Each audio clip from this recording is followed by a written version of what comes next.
یہ تمہارا باپ بتائے گا. ہمارے بہت شاطر دماغ, بہت دماغ لگاتے ہیں یہ لوگ نا, پلاننگ کرتے ہیں. تو اب وہ کیا ہوا ہے, اس نے کیا کیا ہے جنگ عظیم میں, یہی کیا, جلد بازی سے کام نہیں لیا امریکہ نے. جاپان نے جلد بازی سے کام لیا, علاقے پہ علاقے فتح ہو رہے ہیں, وہ یہ نہیں دیکھ رہا بھائی تو ایک حد تک آگے بڑھے گا, دنیا اتنی بے وقوف تھوڑی ہے کہ تجھے لڈو بنا کے تو جو جتنے ملک فتح کرتا چلا جائے. بڑی بڑی سپر طاقتیں, رشیا اس کو بھی بڑا پاورفل تھا, وہ بیٹھے ہوئے ہیں, تو بس کر یار. اس نے کہا نہیں یہ علاقہ فتح, یہ علاقہ. نتیجہ کیا نکلا, امریکہ نے جذبات سے کام نہیں لیا. پہلے امریکہ نے آرمی بھیجی, جب دیکھا نہیں ہو رہا فتح, امریکہ نے بولا بھائی یہ فوج تو بہت زیادہ ہلاک ہو جائے گی ہماری, کوئی اور گیم کھیلو. اتنے میں ایٹم بم بنایا اس نے. پھر جاپان کو جا کے, پھر بھی جلد بازی میں نہیں, جاپانیوں کو جا کے سمجھایا دیکھو بم ہے ہمارے پاس, بہت خطرناک بم ہے, تمہیں تمہاری نانی یاد آ جائے گی. پھپھو یاد ہوتی نہیں ان لگ کے نانی پھپھو, لیکن تمہیں آئے گی یاد. تو جاپانی نے پھر بھی جلد بازی, وہ سوچتے تو صحیح یار تحقیق کر لو, ہو سکتا ہے بم ہو, لیکن جلد بازی نہیں جی, نشے میں جائے فتح کر رہے ہیں. پھر وہی ہوا, امریکہ نے ایک ہیروشیما پہ بم گرایا, غلط کیا, ہم نہیں اس کے قائل ہیں, اتنی بڑی تباہی ہوئی ہے نا, ان کے آرمی چیف کو پھر بھی عقل نہیں آئی. لوگوں نے بتایا بھائی قحط سے لوگ مر رہے ہیں, بھوک سے مر رہے ہیں. اس نے کہا جنگوں میں ایسا, تو یہ اس کے الفاظ ہیں, بھائی جنگوں میں تو یہ سب کچھ ہوتا ہے, نہیں آئے. امریکہ نے بولا ٹھیک ہے بھائی, تمہیں تو سمجھ میں نہیں آ رہا, دوسرا گرا دیا. دوسرا گرایا تو اس کو پھر بھی کم وقت کو نا سمجھ میں نہیں آ رہی تھی, تو اس نے کہا بولے بیٹا اب تیسرا آئے گا, پھر کیا آئے گا, تو پورا ملک کی واٹ لگ جائے گی. پھر ایسا سرنڈر ہوا ہے نا جاپان, پہلے جلد بازی نہ کرتا تو یہ حال, اپنی حیثیت دیکھتا نا, ایسا سرنڈر ہوا ہے نا امریکہ کے آگے. پھر امریکہ نے جو پاناما والوں سے معاہدہ کیا نا, وہی معاہدہ جاپان سے, کہ دیکھو اب ہم تمہارا حفاظت بھی ہم کریں گے, اور خطرہ تمہیں ہے یا نہیں یہ بھی کون بتائے گا, ہم بتائیں گے. اب جاپان اتنا پولائٹ ملک ہے, انہوں نے کہا جنگ نہیں کرنی, یو ٹرن لیا انہوں نے کہا اب محبت, پیس, لونگ, جنگ ونگ نہیں, بم بم نہیں. بہت جاپانی میں جو یہ جو پیدا ہوا نا, ایسے شروع میں تھوڑی تھے. میں جاپان میں نا, میں ہمارے میزبان کے گھر میں تھا, ایک ڈاکی آیا, پوسٹ مین نہیں ہوتا, آیا ہیلمٹ اتار کے یوں کرتا ہے. میں نے کہا یہ کیا کر رہا ہے بھائی, انہوں نے کہا یہ یوں 3 دفعہ جھکتے ہیں, پورا یوں یوں کر کے نا, یوں یوں کر اسپیڈ سے جھکا, بڑی رسپیکٹ دے رہے ہیں, حالانکہ ہم نہ اس کے پیر و مرشد ہیں نہ بزرگ ہیں اس کے لحاظ سے. کیا انہوں نے اسکولوں میں نا جھکنا سکھایا بھائی, محبت, کیونکہ ان کو ڈر تھا کہ ایسا نہ کوئی دوبارہ آرمی میں سرفرا پیدا ہو جائے, چیف دوبارہ بدماشی پہ اترے تو وہ فائر پن ہی نکال دو. فائر پن سمجھتے ہو نا, کلاشن کوف کی جب فائر پن نکال دو, پھر جتنے بڑی ٹھس ٹھس کرتے رہو, ٹھس کی آواز کے علاوہ کچھ بھی نہیں آئے گا. تو ایسے پولائٹ, جب قاضی حسین احمد جماعت اسلامی کے نا گئے جاپان کے دورے پر, تو اس وقت پاکستان نے ایٹمی دھماکہ کیا تھا. تو قاضی حسین احمد جب گئے تو پھر جاپان کے صدر نے کہا کہ آپ لوگوں نے ایٹم بم کیوں بنایا, یہ کتنی گندی بری چیز ہے, اس سے کتنی دنیا میں تباہی ہوتی ہے, چھی چھی تھو تھو, آپ کو یہ کام نہیں کرنا چاہیے تھا. یہ میں اپنے الفاظ میں سمجھا رہا ہوں. قاضی حسین احمد نے کہا آپ اگر بنا لیتے نا تو آپ پہ یہ حملہ نہ ہوتا. آپ پہ حملہ اس لیے نہیں ہوا کہ آپ کے پاس جو ہے امریکہ نے ایٹم بم بنایا ہے, وہ تو امریکہ نہیں بناتا, کوئی اور بنا لیتا. آپ پہ حملہ اس لیے ہوا ہے کہ آپ کے پاس ایٹم بم نہیں تھا. اب ہمارے پاس بم ہے, وہ کسی نے کہا نا بم ہے, اس نے کہا تیری اماں کون سی کم ہے, خیر.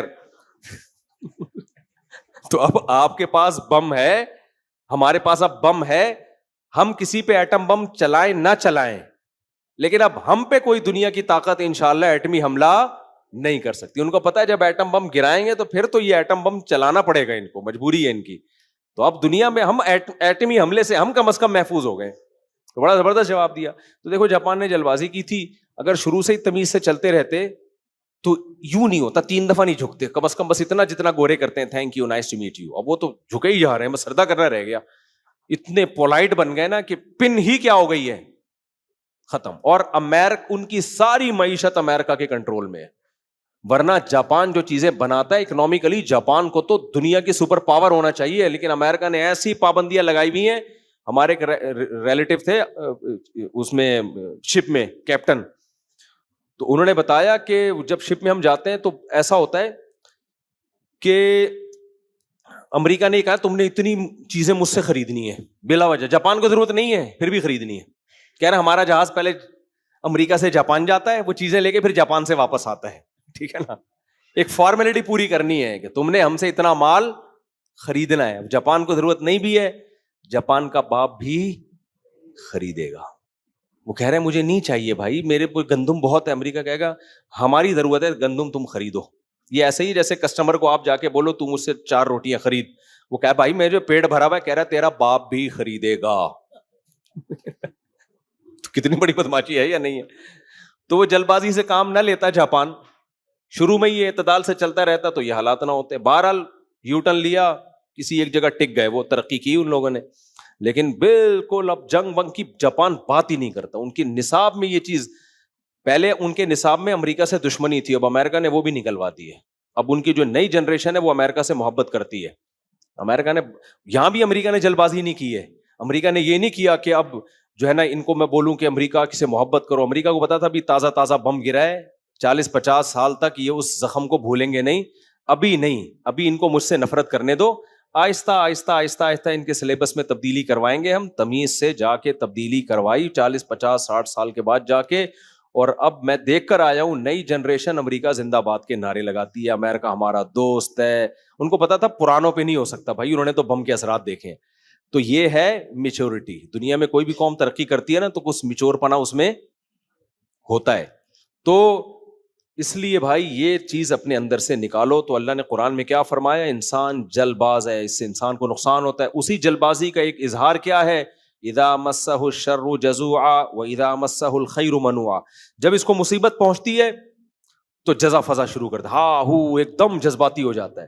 حالانکہ جب مصیبت پہنچی ہے صبر سے کام لینا چاہیے, جلد بازی سے کام نہیں لینا. یہ سوچنا چاہیے بھائی اس مصیبت کے اسباب کیا ہیں, کیوں پہنچی ہے یہ مصیبت, وجہ کیا تھی, تاکہ میں آئندہ اس اسباب کو دور کروں. اکثر لوگ غم میں وہ کام کر لیتے ہیں جس سے غم کم ہونے کے بجائے بڑھ جاتا ہے. ہمیں یاد ہے بچپن کا واقعہ, ایک آدمی کا زخم ٹھیک نہیں ہو رہا تھا نا, ٹانگ میں زخم ہو گیا بہت تکلیف میں. اب اس تکلیف سے برداشت نہ کر کے اس نے بلیچ پی لیا احتجاج میں نا. وہ تکلیف کے بجائے اس سے بڑی تکلیف شروع ہو گئی. بلیچ پی لیا یا پتہ نہیں کیا پی لیا, تیزاب پی لیا, وہ جو عذاب بنا ہے اس کے لیے, الٹیاں کر رہے, بچاؤ مجھے بچاؤ, چیخ رہے, چلا رہے. صحیح ہے نا. ابے تو سوچا نہیں ہے کہ اس سے یہ پینے سے کیا یہ تکلیف ختم ہو جائے گی, ایک کے بجائے دوسری تکلیف شروع ہو گئی. اکثر لوگ اپنا سر پھوٹ رہے ہوتے ہیں. اچھا لوگ یہ بھی کر رہے ہوتے ہیں اپنے آپ کو پیٹ رہے تاکہ سامنے والے پہ اثر ہو. سامنے والا بڑا ڈھیٹ ہوتا ہے, یہ ذہن میں رکھو.